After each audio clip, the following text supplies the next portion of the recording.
Bonjour. Vous serez bientôt plongé dans une belle histoire. Une histoire qui raconte de grandes et de petites choses et qui témoigne de notre passé. Bonjour, je m'appelle Antoinette. Antoinette Beaulac. Ce nom-là vous dit probablement pas grand-chose. En fait, quand je suis devenue religieuse, je l'ai abandonné pour celui de Sœur Mechtilde. Dans l'ancienne ville de Hull, j'étais même plutôt connue comme la petite sœur Mechtilde. Pendant près de 60 ans, je me suis promenée dans les rues de Hull et des environs pour quêter le pain de mes sœurs, les servantes de Jésus-Marie. Oui, la petite sœur de 4 pieds 5 pouces, grassette, voûtée, ridée, c'est moi!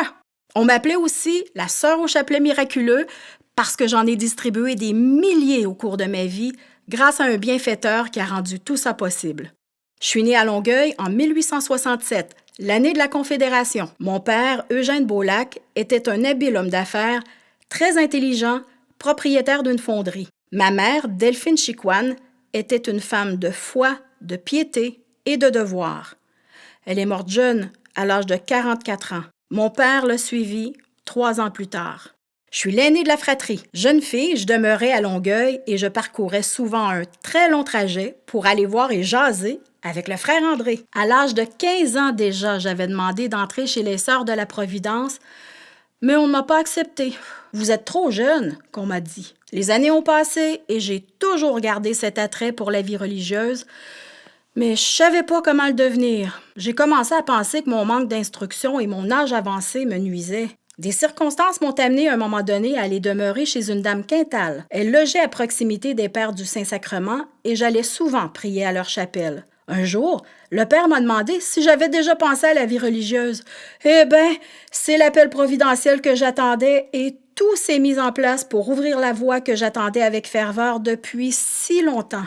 Les Pères du Saint-Sacrement et le Père fondateur des Servantes de Jésus-Marie entretenaient des relations étroites en raison de leur œuvre d'adoration commune du Saint-Sacrement.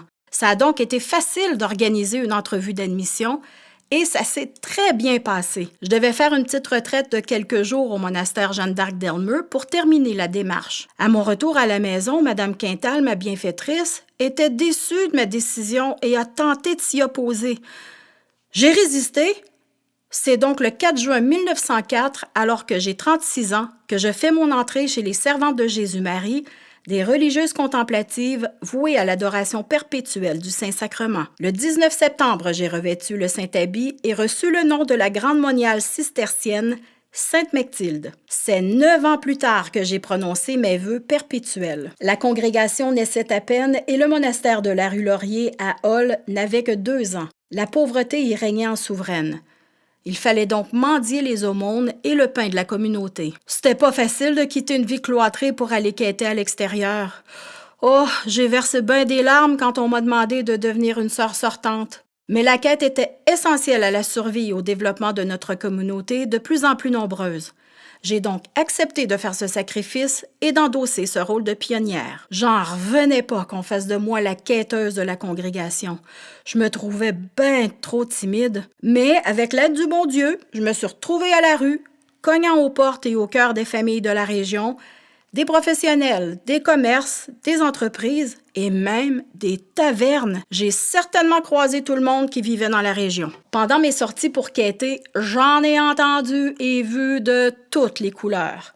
Je savais écouter, je savais demander aussi et donner de mon temps. Je vous raconte juste une anecdote parmi des centaines que j'ai vécues. Un jour, j'ai demandé à l'épicier « Mon cher monsieur, est-ce que vous auriez pas ça, une caisse de petits biscuits cassés? » Et le marchand de me répondre avec humour, du tac au tac.